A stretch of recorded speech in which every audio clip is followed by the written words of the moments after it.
Welcome to the Stoa. The Stoa is a digital campfire where we cohere and dialogue about what matters most at the knife's edge of what's happening now.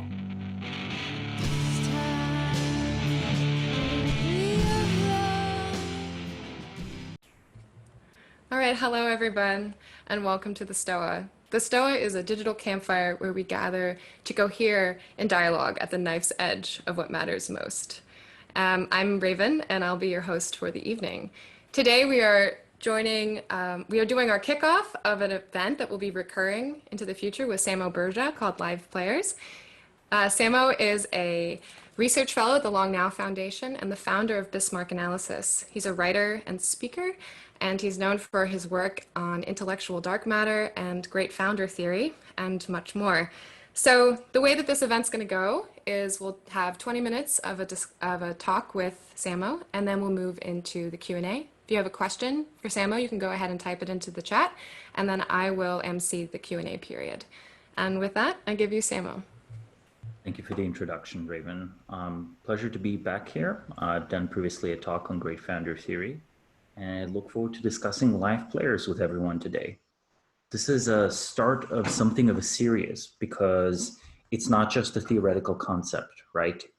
Live players are people who in fact are still shaping our world. So there's always something to talk about in this regard, and there are many subtle ways in which adaptive individuals shape the world. Let's first think of some people who, might be good examples of live players. One of my favorite examples is Elon Musk. He was recently in the news this Wednesday. He's an example of someone who took two completely failing industries in a way, aerospace and car manufacturing, and actually pushed them forward into something relatively new or even completely new.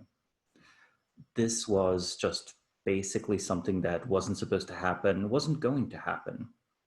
And in fact, almost every bureaucratic institution stood in his way, right? Including his nominal clients at, say, NASA, let alone his competitors at Boeing, and later on, possibly competitors who are as live as he is, such as Bezos. Most people in the world operate off of scripts. They operate off of what has worked before, or what they've observed and been socialized works for other people. Because of that, it's best to model human behavior as exploring these different ecological niches, right? So a bird doesn't know how to fly. It knows how to fly, but it doesn't know how the aerodynamics works. And a bird certainly couldn't design another bird. And a bird certainly can't really learn how to swim. It might, through many, dozens of generations, hundreds of generations, millions of generations, evolve into a duck or a penguin or something like this. But it's never going to do this valley crossing on its own in a single lifetime. This is precisely what live players do. When I analyze, basically these exceptional individuals, we always look for the signs of someone mastering more than one domain, especially if this domain is completely disconnected from previous domains, right? Something that where someone that historically might have shown, a strong predisposition towards intelligence work ends up also being a good general, or someone that had previously run entrepreneurial ventures suddenly turns out to be an exceptional artist in their own right, or someone that was once an exceptional artist ends up being a politician. An interesting example here is Arnold Schwarzenegger, who might seem like a very trivial example, but consider how many people would, in the course of their life, be an missing soldier who doesn't show up to the right appointment because they're doing a bodybuilder competition, and then manages to talk themselves out of a disciplinary inquiry by arguing that him winning the bodybuilding competition is good PR for his military unit. He did that in Austria. That's how he got his start. And after that, would pivot this into appearing in a documentary, but then wouldn't stop there, would be an actor. Now, of course, once he became an actor, people constantly kept saying he's not really an actor, he's just a mountain of muscle, he just appears on screen. Now, when he ran to be governor of California, that's when they started calling him an actor, right? Then to dismiss him as a politician, you couldn't really dismiss him as a bodybuilder. You'd have to dismiss him as an actor. In each of these cases, there was like some transfer of skill, obviously, right? Like physical and so on. And there was always this thread of charisma and persuasiveness that he had. But very importantly, he was able to reinvent himself over and over and over again. And I'm quite sure were the Constitution of the US slightly different, he'd probably be president today. Being foreign born, being Austrian born, he never could run. Someone like Howard Hughes was once very similar, right? He's the less well-known industrialist predecessor to Elon Musk, arguably maybe inspired Elon Musk or whatever. He was active in the 30s and 40s, both in aerospace and in the movie industry, right? Both of them at the time, high-tech frontiers. A different example, perhaps one that's more infamous, more negative of a live player, would I think be Vladimir Putin, right? He starts off as a KGB agent, becomes an assistant to a mayor, becomes an assistant to a president, becomes president, stays president or prime minister for 20 to 30 years while competing with some of the most ruthless oligarchs, organized crime leaders, and yes, other KGB agents for power in the Russian state. And Russia today, for whatever you might think of it, punches way above its weight in terms of its political significance. This is a country that has 100 to 30 million people right now, that has a vast nuclear arsenal, but a GDP that's like smaller than Italy's. This is a country that is outspent by the US by an order of 20, possibly 30, depending on how you count. It still wins the proxy civil war that the US and Russians were fighting in Syria, right? The US government, or at least part of the US government, trying to topple Assad, the Russians trying to support Assad. Of course, the normal way we hear about this, the way it's talked, is that, the revolution in Syria failed. Well, who made the revolution in Syria happen? I'm sure there are many people in Syria that have deep grievances with Assad, and I'm sure there are many people in Syria who would have even deeper grievances with ISIS, who's the main opposition to Assad, right? The foreign support, be it the aircraft, the anti-aircraft weapons, the money, the intelligence agents, the special forces, and various military units, such as Russia's Wagner Group, or on the US side, the equivalent of Blackwater, right? So these private military corporations that have former veterans, former soldiers acting in a private capacity, but often still at the behest of foreign leaders. These resources are the ones that start or end a civil war in reality, right? It's usually not inherent to the country. Civil war usually has origin from great power competition coming from the outside. One could even argue that the American Revolutionary War was significantly enabled by French support, and possibly wouldn't have been possible without French support against the British. He keeps winning these chess games over and over again against very different leaders.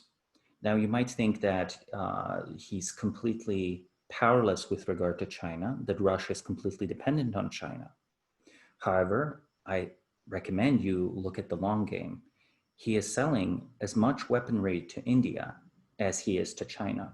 So all those advanced Russian fighters that they're selling off to China right now, where the Chinese build off their own knockoff versions, and the Russian rockets that the Chinese use to fly people into orbit. Of course, until this Saturday, Americans are also flying their people onto orbit on Russian rockets. They're also selling the same to India. And if you think about it, there's really no reason to expect India to be able to afford the same prices that China can. So why is that done? India's also been invited by Russia into some of these cooperative organizations that involve both Russia and China. What's happening is that Putin is, in the long term, trying to balance China with India. In this regard, he's way more agile than the US, even though the US should be in a vastly better, vastly stronger position to prop up India, to be, let's say, if we're generous to Modi, a democratic counterbalance to an authoritarian China, or if we're being realistic, the counterweight on the Asian continent, a country that has, in fact, a strong interest in making sure Southeast Asia is not permanently dominated by China.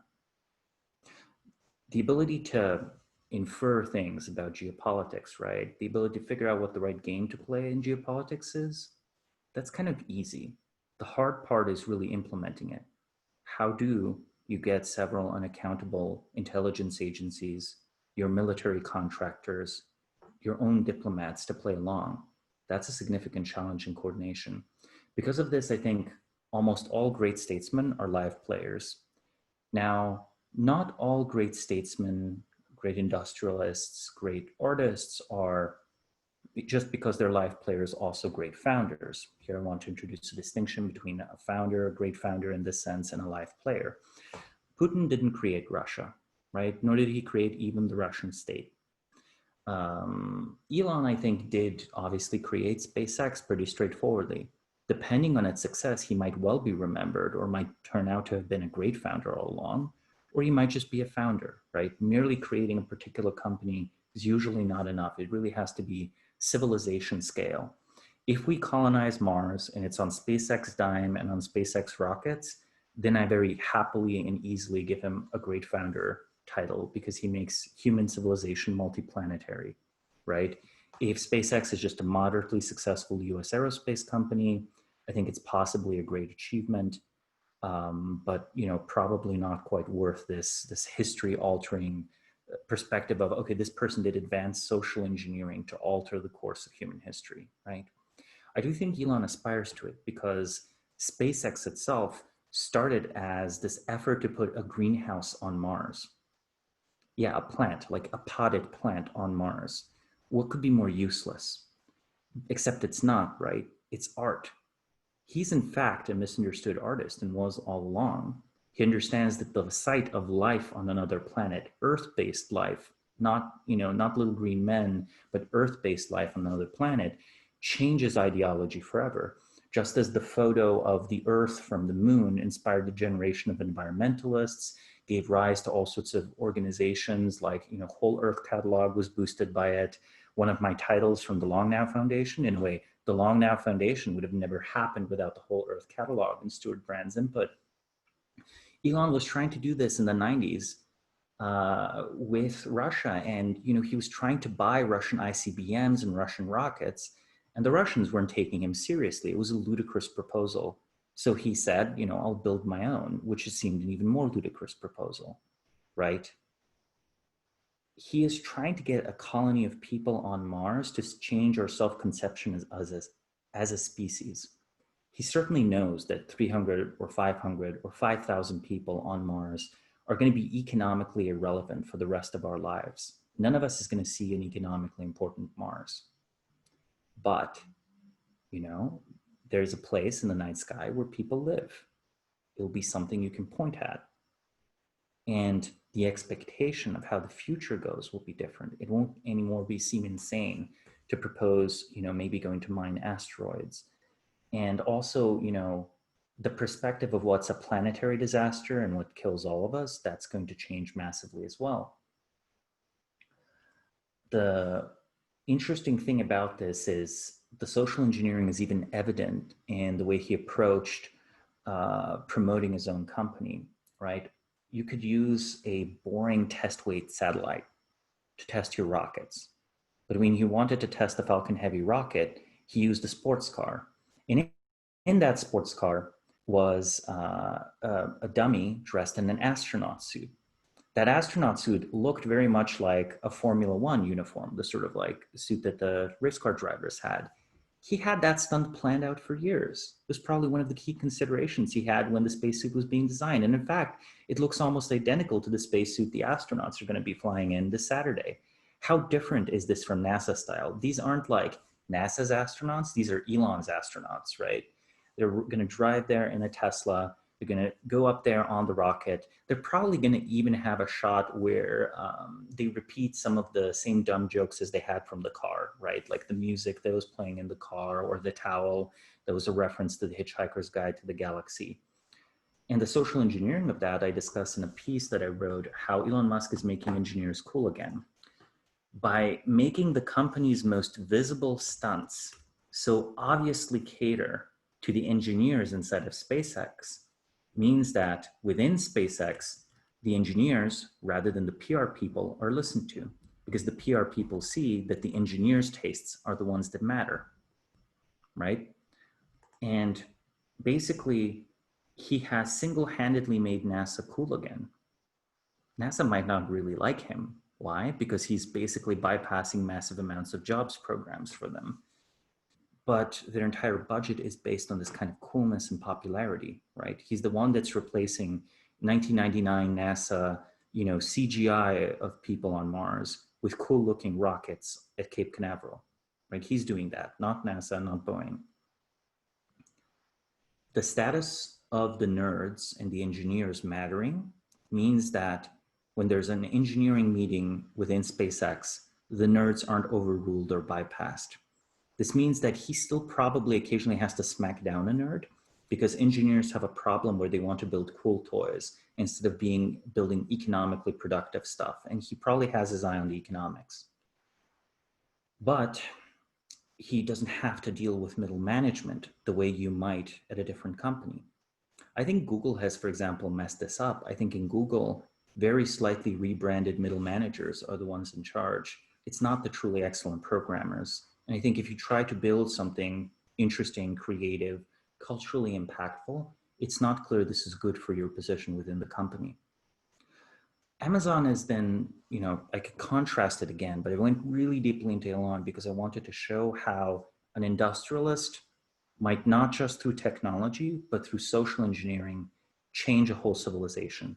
First off, reviving the cult of the engineer, having the engineers matter more than the middle managers, reviving the cult of the individual with a vision, and producing essentially a living artwork on Mars for the purpose of changing our perspective of who we are as a species. Just to say, the original picture from the moon did something like this.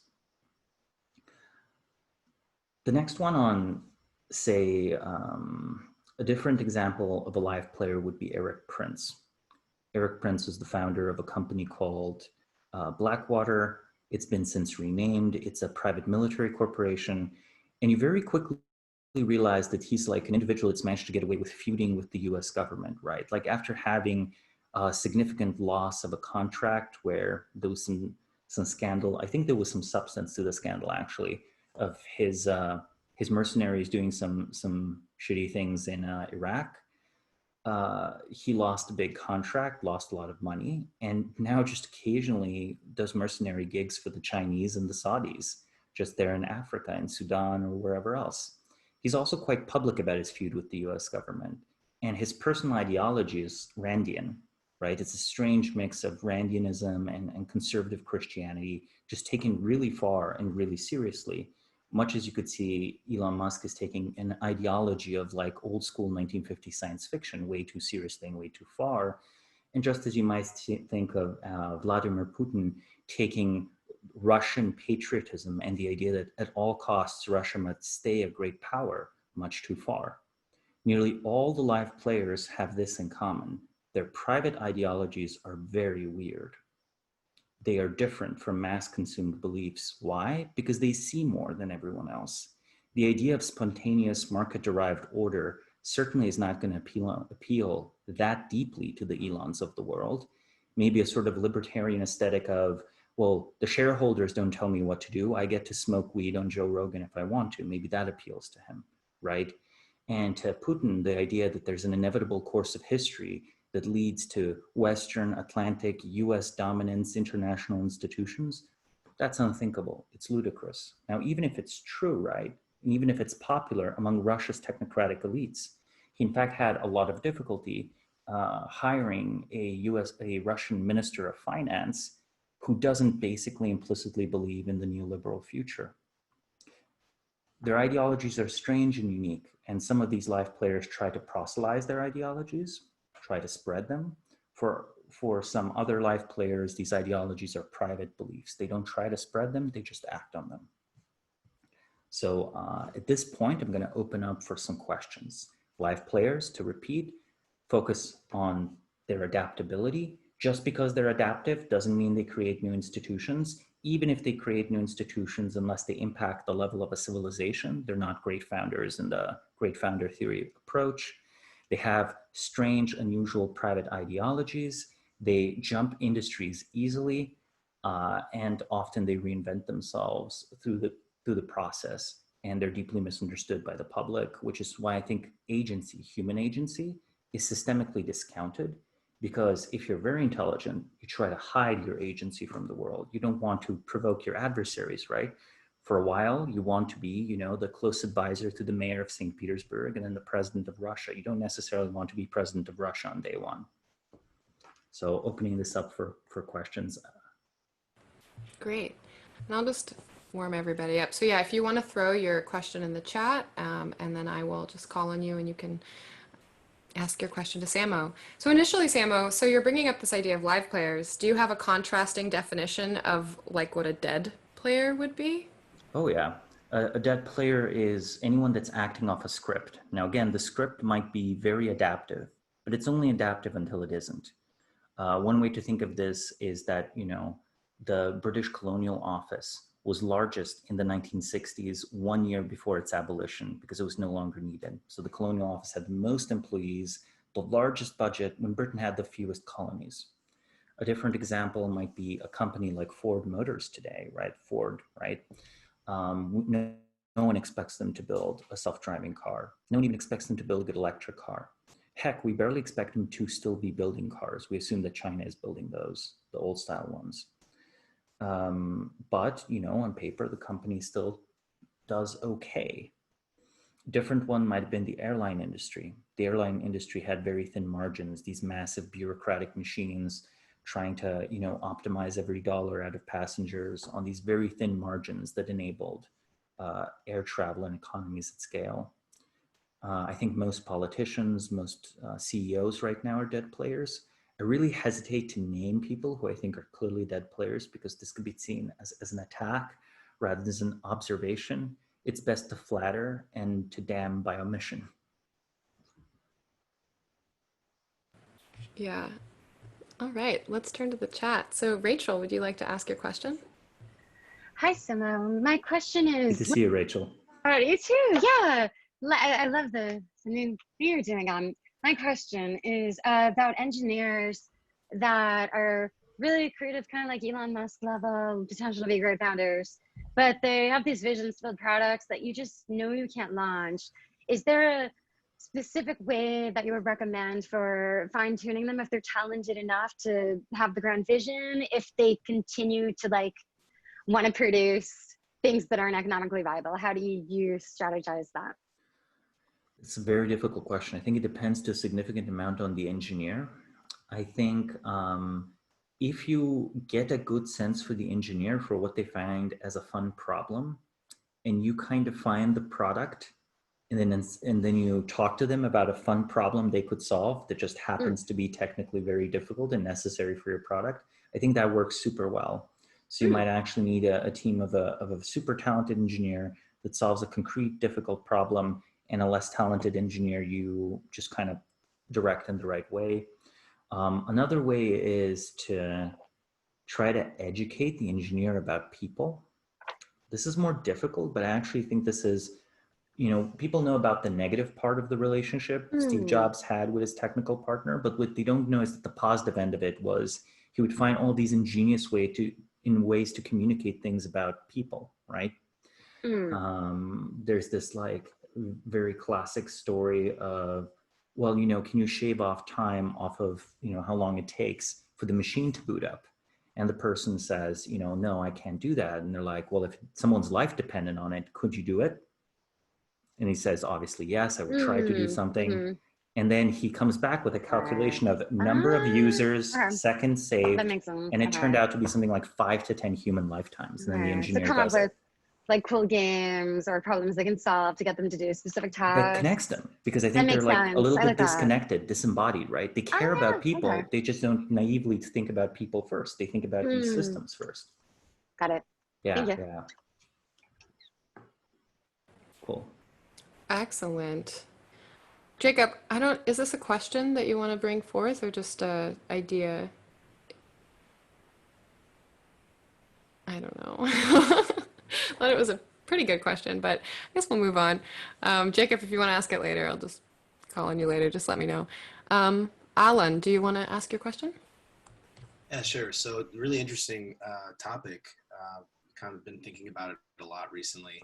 My question is, you mentioned live players that are currently within the existing political establishment or structure, whether it's on a national scale or international scale. But there's also these live players that are kind of outside of it, whether they're Jeff Bezos or Elon Musk, these founders that have kind of these really wild ambitions and aspirations. And it seems like in the past few years, there's been kind of a meme of, Jeff Bezos taking over, and kind of everyone's going to be living under either Amazon or Apple. That's going to be your citizenship rather than the United States or Russia. How do you see the next, 5, 10, 15 years playing out with the live players that are within the existing political structure and those outside of it, and the threat that it poses for those within it? Well, I think our political structure right now is significantly bereft of live players, right? I think we have a lot of people that were very used to things behaving in this super predictable, super bureaucratic way. And they find it deeply upsetting when the bureaucracies either stop working or don't connect to the world. I think it's super telling, no matter who was the president, that the CDC and the FDA could not, in fact, adapt in an agile way to COVID, right? And I think that we, in fact, have systemically been selecting against live players getting an easy start on their career, right? If you alter someone's first 10 or 20 years, you really alter their entire life. The reason Caesar wept when he was 30 at the statue of Alexander was partially because, Caesar wasn't born king of Macedonia, the heir to the kingdom of Macedonia, the way Alexander was. So of course, Alexander, by the time he's 30, conquers the known world. And Caesar, he's, barely really started his political career, right? He has to play catch up. Now imagine you made it so much worse that you need to basically, for example, for your thoughts to be taken seriously, that you have to play 20 to 30 years of bureaucratic academic games where you only make sure that you say small things, easily defendable things. And if you ever say a big thing, you've stepped onto too many toes. This would just be soul crushing to anyone who's a real life player, right? Or if they could stand it, it would at the very least be 30 lost years or 20 or 10 lost years. And then once you get tenure, you're not safe anyway, right? Because there's such academic oversupply. I could apply the same logic that I just applied to academia to, say, the corporate career ladder or kind of the self-promotion game. All of this stuff has been really, really wrung out. And I'll link another article I wrote on this that you might enjoy called Annoyance or Armageddon, which I wrote a few months ago. And I made the unfortunate and unfortunately correct prediction that there would be tens of thousands of Americans dead by now. And, of course, I originally wrote hundreds of thousands, but was talked to tone it down, right? Tone down the prediction. It's still in about the right ballpark, 100,000 isn't too far away from a few tens of thousands. And in it, I advocate that you kind of have to give keys to the ignition to a weirdo every now and then. I'm going to give one that I don't necessarily agree with, Dominic Cummings, right? Dominic Cummings is a live player, and he has been absolutely hated by British media, right? And it's not an accident he's absolutely hated by British media. His job ad, if you read it, basically completely disregards what should be normal chains of promotion and just asks for the smart people to come and work with him. And of course, the whole British establishment is like, you can't just bypass our credentialing system. You can't just bypass our career tracks.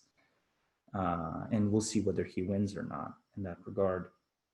So I think in the US, it's almost hard to think of a young live player. In the US, politics has been an old people's game for so long that no matter who becomes president this year, it's going to be the oldest US president ever, right? And Congress has been getting older every year. And the top people in the civil service have been getting older. And the CEOs of Fortune 500 companies and the board members have been getting older. So I think in the US, at least, there's very little openness there. I think it will eventually reopen, and I hope not catastrophically, right? Because if you have a super automated system, no live players in it, it runs for a long time. By the time a live player gets in, they might be like Gorbachev in the Soviet Union. They can only just turn the lights off and declare defeat. Cool. I hope I answered your question, Alan. Great. Sean, would you like to ask a question? Samo, how do we pronounce your last name, by the way? I've heard so many different forms. It's Burja. Burja? Cool. My question is about weirdness. Something connected for me when you said that all these live players have very weird private ideologies. I wonder if you can just unpack that a little bit. Is it just that by definition, normalcy within like a collapsing civilization is just anything that gets out of that is just going to be weird? I was wondering if you can unpack that. Well, can I ask where do you think our sense of normal comes from? Who creates it? I think normalcy is constructed, right? So anyone outside the construct of normalcy is going to be weird by definition from the perspective of normalcy until they create a new normal.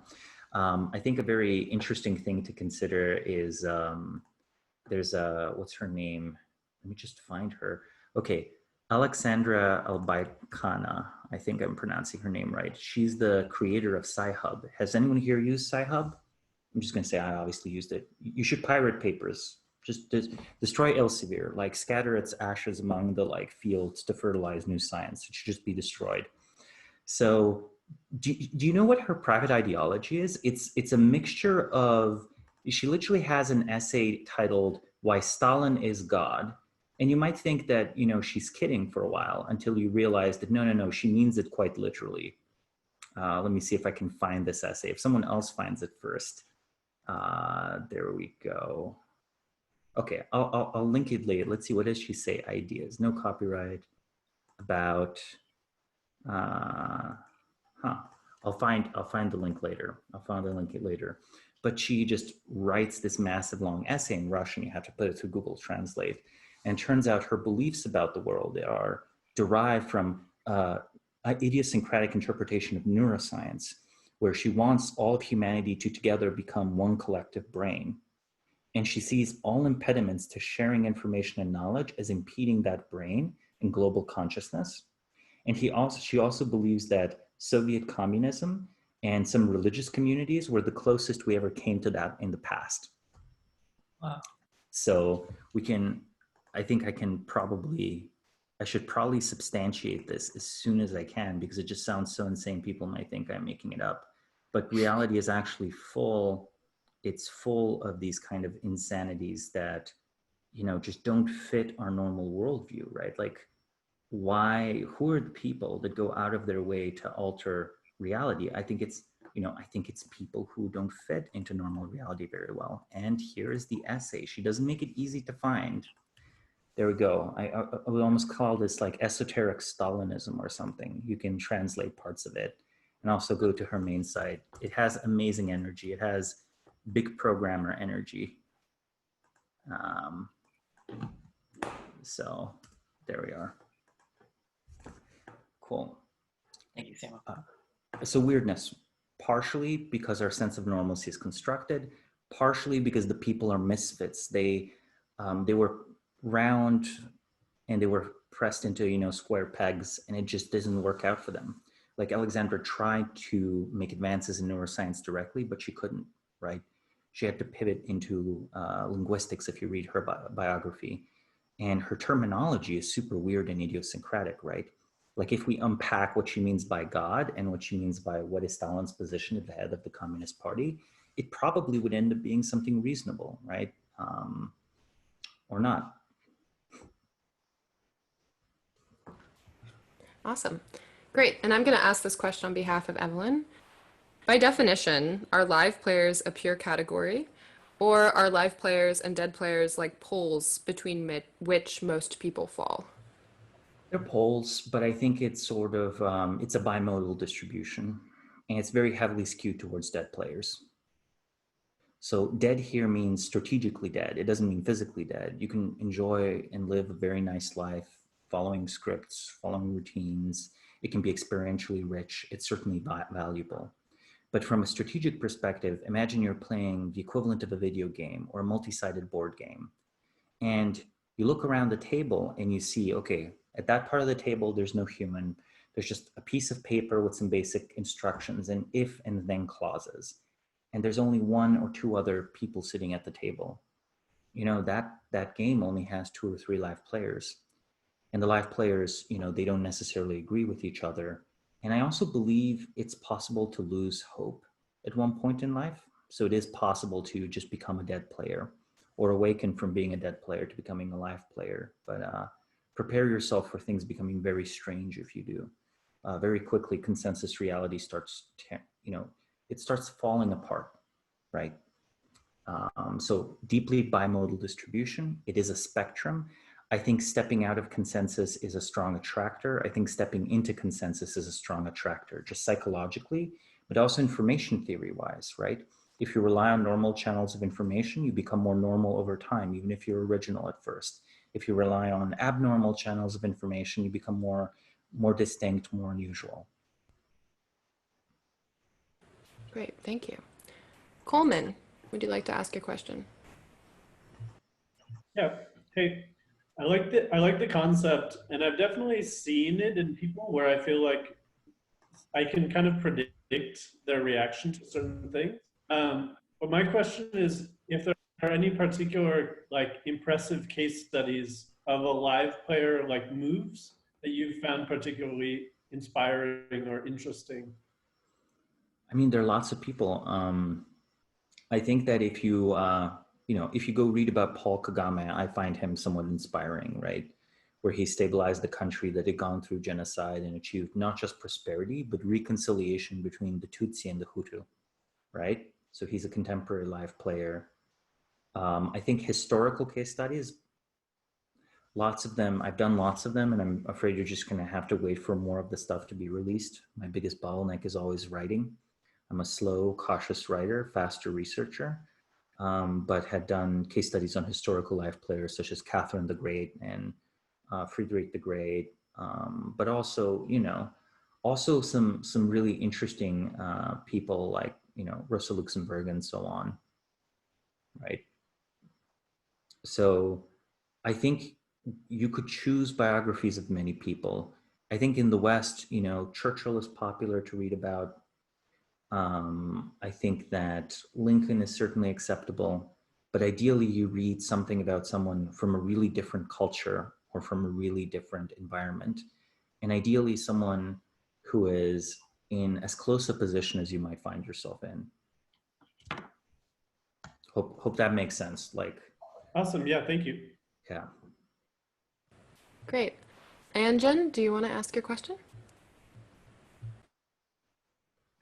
Sure. I don't think I can ask it better than I wrote it, so I'm just going to read out my question. What unites otherwise very different live players? What's the underlying factor? Is it the outcomes they generate or the method in which they operate? I think it's the method. I think the method is this, they display this adaptability, right? This adaptability to circumstance, where the circumstance isn't such as, oh, a new competitor has arisen. It's something like our industry is no longer relevant. Our industry has gone away, or there's been an economic crash, or hey, there's been a global pandemic. Our shipping is delayed for 6 months, right? Or I am delayed for 6 months. I'm stuck outside of the country. I really have to emphasize that, it's these outlier events that often reveal who's alive and who's a dead player, because you'll see which institutions are piloted by the live players, because those are the ones that are going to not only survive, but thrive under adversity, right? I really don't want to use the term anti-fragile here, so I'm just going to say that I'm not going to use that term, but that should drive the intuition of which circumstances reveal it. I think that their commonalities I would downplay. I think there's the weirdness. They're round in a square world, or they're square in a round world, but they don't have much agreement with each other.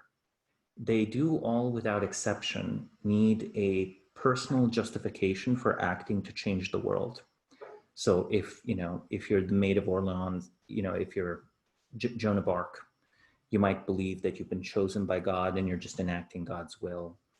If you are, Eric Prince, you might think that you are a Randian hero and that this is what you're doing with your life. And of course, it's morally correct for you to act. And then you reference back to all of this. If you're Vladimir Putin, you might think that it's your duty as the president of Russia and so on to like maintain a stable, independent country and safeguard the interests and the traditions of the Russian people, except you just actually believe it instead of it having been this kind of surface thing that you're supposed to believe.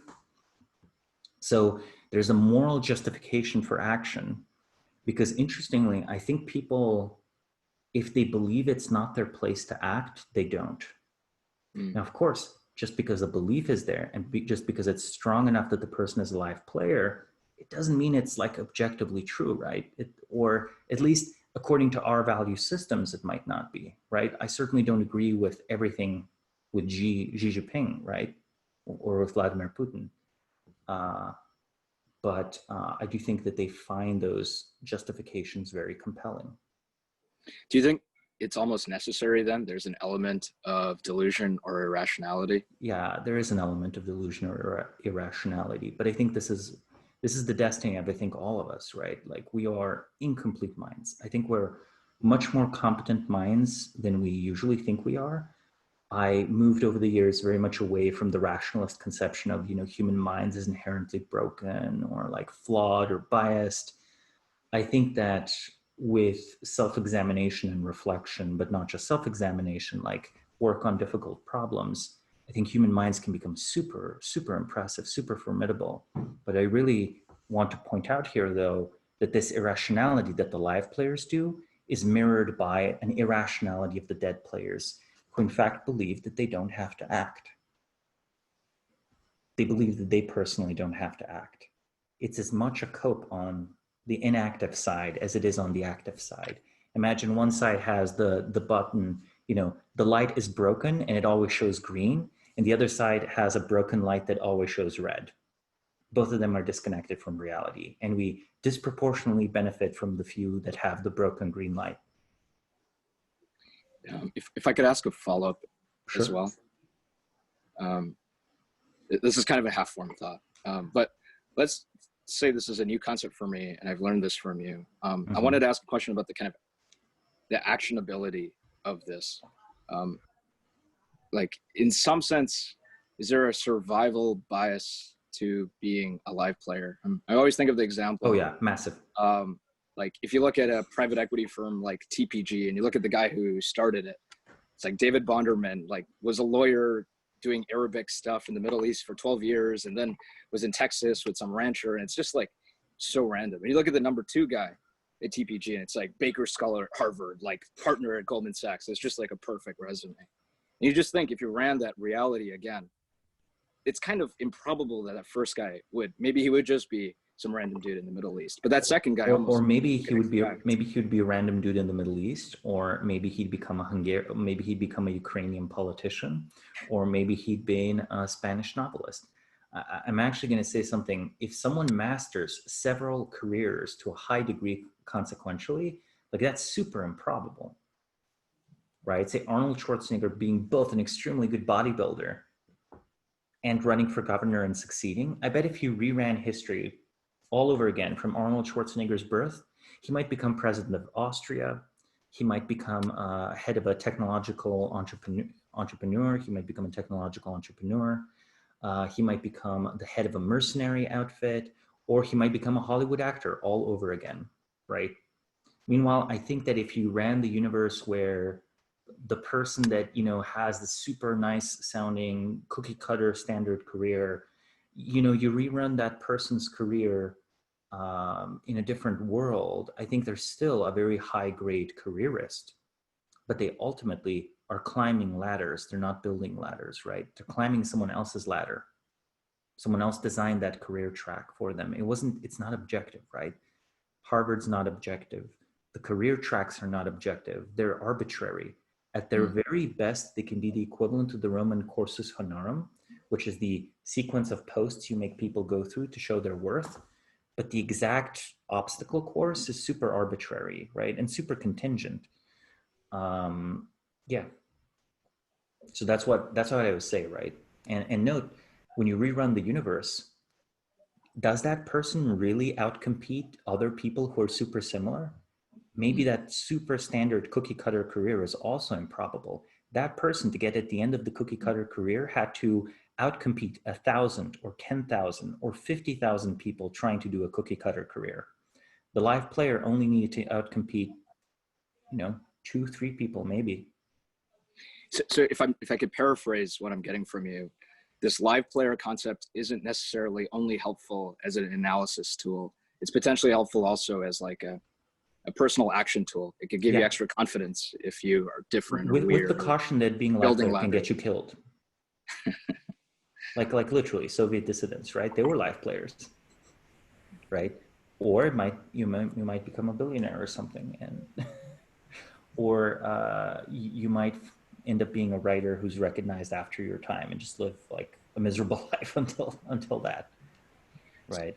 So what's the difference between being a live player and simply going for higher risk, higher reward? I mean, I always think of the Joe Heinrich thing, like tradition is smarter than you. Like most of the time when you question tradition, like the base rate is you're going to be wrong. There is a lot of accumulated wisdom in tradition. So what's the difference there? It's very difficult to describe from the inside, but it's super apparent that some people routinely outperform tradition. Well, I think what they actually do is they understand the reason the tradition was there in the first place. Chesterton Spence, right? The argument of Chesterton Spence applies for a fence that you don't know the purpose of. If you know exactly who and why put the fence there, then of course you can safely take it down when those circumstances are matched. And I think that, it's very difficult to get there. I think principles include original thought with openness to unusual information channels, involve developing some charisma while being kind of either asocial or mildly antisocial. Something's going wrong, because I think that connection is like heroin for people, right? They love being close to other individuals. And if it means smothering over awkward ideas to be so close to others, I think this is human nature that we do this. So this is, if you actually think I'm flipping the usual sheep thing on its head. Usually it's a claim that, humans are sheep, this is bad, they're just cowardly. I actually think it might be this desire to be so close to other minds so it's the love that causes people to be all the same. So I actually think it's probably coming from a positive, not from a negative impulse. Though fear can also be used to like tamp down variation. But I think most of the lack of variation that we see, this kind of clustering in human distributions, I think that's because of our desire for connection, essentially, right? People sometimes want to be great writers because they want to be closer in spirit to the writer that greatly inspired them, right? So it can be also an inspiration to be an outlier. So if I have something that's like, develop deep empathy that doesn't overlook flaws to these unusual, exceptional people, and perhaps, even if you don't want to be one, consider helping one or finding one, right? The self-interested Randian angle on this might be, you don't have to take all the risks. You can just help someone else's risk, have a better risk reward payoff, have their payoff curve be slightly higher, and take your share.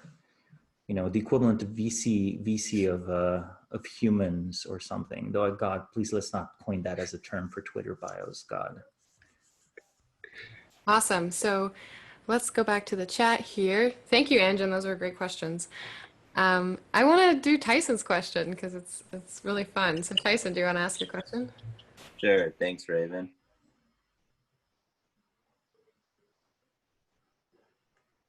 Sorry, I don't think I'm hearing you. Yeah, you're muted. Thank you so much. My bad. All right. My question is, what are some strange, outlandish, or eccentric skills that live players of the future are starting to learn and study today? Well, the crucial thing here is that I think it's going to be very different. I think one of the things that's probably happening right now is that people who have reinvented, by accident at least, the scientific method, that is, people who know how to set up theories and set up experiments on the basis of theories, they have a strong advantage right now because their society is overloaded with scientism and essentially fake science. but it's fake science with the Harvard degree attached to it, so you can't call it fake. There's like, you know, I think it's pretty much damning, for example, the use of statistics in medicine, right? Or the recent replication crisis. We are, as a society, cargo culting formal methods on a truly massive scale, because we, you know, we demanded that there be a massive expansion of scientists after the Sputnik moment, right? The launch of Sputnik in the 1950s. And, you know, much as the Soviet shoe manufacturer that is given insufficient leather by the central planned economy, but told to make 20,000 pairs of shoes, they make tiny, tiny shoes that are useless because on paper, they fill the quota. I think we've made tiny, tiny PhDs to fill the quota that allows us to claim that we're a thriving scientific society, right? So I think real science, when you can do it, very powerful, very important, done by very few people. The second thing is capitalism, actually doing capitalism, super rare, very important. This is kind of like Peter Thiel writes a lot about this. I think he's completely right. I also think doing Marxism for real, actually, you know, no one's really done societal analysis plus trying to organize political parties that have as their key objective building new states. Like, when's the last political party you remember that's dedicated to like creating a new socioeconomic order? People were so invested in the Bolsheviks because the Bolsheviks were the equivalent of like a high IQ cult when they were founded, right? That's why it was so enticing. Not only do you get to hang out with your friends and read the same books your friends have been reading, you get to participate in the betterment of all of society. And that was super appealing to people who are sometimes already very well off, were not themselves proletariat. And again, like, you know, I don't think the Bolshevik Revolution made the world better, though I certainly think Vladimir Lenin is like clearly a great founder type character because he invented the party, the political revolutionary party and the party state. And today we see in China like a live descendant of that model. So I do think that's a big change to society. So another one is the ability to read, by which I mean the ability to read things slowly and read things between the lines and try to extract deep meaning from text. And even at the best of times, I think this level of literacy was never reached by more than 5% of the population. But I think in the last 40 to 50 years, something has happened where even the 5% is like vastly too many. I think right now it's like maybe like 0.5% or 1%. It might have been the rise of visual culture, right? That might have been the reason. Or it might have been the attention scrambling effects of massively, you know, drugging up most of the population and, you know, use of the internet. I don't really know. I do know for a fact that people had higher reading comprehension. And because people now have lower reading comprehension, the writing has gotten worse.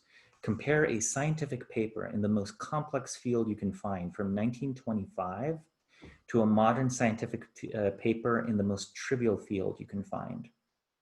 The 1925 paper will be more intelligible and understandable because it's written for a person, right? The modern scientific paper is usually written for a committee. So it's trying to be defensive. It's trying to be small. It's not trying to convey. It's not expecting that there's a mind on the other end that's doing it. It's expecting to be evaluated as homework. The difference between homework and research on a deep, deep level is unclear, right? So I don't mean to be picking on academia. Obviously, I think there's great work that sometimes happens in corners of academia, but I'm trying to convey that there's something deeply wrong with the way we read, and it's very difficult to convey. So maybe that's intellectual dark matter, reading, but for real. Because believe me, if you read books for real and you act on them, you get very weird very quickly. I hope that was a good answer to your question. Yeah, really good. Thank you. Excellent. Well, we're really winding down here. I don't know if we have time for, well, Jacob has a question that is about success. Jacob, do you want to ask your question and maybe we could squeeze it in the last few minutes? Sure. Sorry I didn't answer your last call to speak. Apologize for that. So I guess my intuition is that we're putting the cart before the horse. Like, that we have to have some sort of relatively comprehensive, unified definition of success, right? Because, for example, like speaking of outlandish, I actually don't think that Elon Musk is a live player. I actually don't think he's successful by my standards. You know, that's outlandish, obviously, but that's just a case in point of, don't we have to first agree on what it's not success outlandish. is? Yeah. Well, I'm not saying successful, right? I'm just saying they go off script. And by successful, I mean they achieve what they set out to achieve. Right. Note that for live players, I listed people with whose objectives I disagree. So it's not like I think there's an objective single measure. I think there are multiple possible agendas people could be pursuing. And what is looked at here is like this kind of really outlier human skill and outlier human impact. So if that feels more accurate, and I think it probably is, we can say outlier impact, outlier human skill, rather than success. Like, it's very happy to substitute those words to avoid that snag. Great. And with that, I think we'll have to wrap up here. Thank you so much, Samo. And I'm so glad that you're going to keep coming because there's so much rich material here. Thank you for having me. And I really want to say thank you to the audience. These were great questions. I enjoyed answering them. And also, I hope people can tell this is not scripted. I was just trying my best to live answer the questions. And sometimes, you know, the reality of things, how simple things are, can seem outlandish. So hope everyone has a good evening. Great. And so I'll just do a little bit of a shout out for the events that we have coming up tomorrow. Benita Roy is doing an event in the morning. This is one of our Wisdom Gym events, so check that out. We also have Earth Regeneration with Joe Brewer. Joe is really doing this amazing work doing ecosystem regeneration and restoration and creating all of these different institutions. He's a live player for sure. So come and hear him talk. I think it'll be really interesting. That'll be at 2 p.m. Eastern time. And then I will be hosting Socratic Speed Dating, the Ask Hole edition. So we'll be playing Ask Hole again this week, which is a social boundary pushing game. And that'll be at 7 p.m. Eastern time. And Tyson, do you want to talk about your event as well? Sure. Thank you, Raven. The event is called Flowing with Unknowingness. And so we explore deepening our relationship with uncertainty through creative self-expression. And the cherry on top is accessing group flow state, that experience where I feel that we are each instruments to the same song, and seeing how well we can tap into that sweet space. And yeah, we practice freestyle rap and spoken word, exploring language and creative expression. And that is Saturdays at 8 p.m. Eastern. And I look forward to seeing some of you there. It's been a lot of fun. Awesome. And then just to close off, the Stoa is a gift that we want to give for everyone at this time of need. And if you would like to give us a gift in return, you can visit the Stoa at the Gift Economy. And with that, thank you everyone and have a wonderful evening.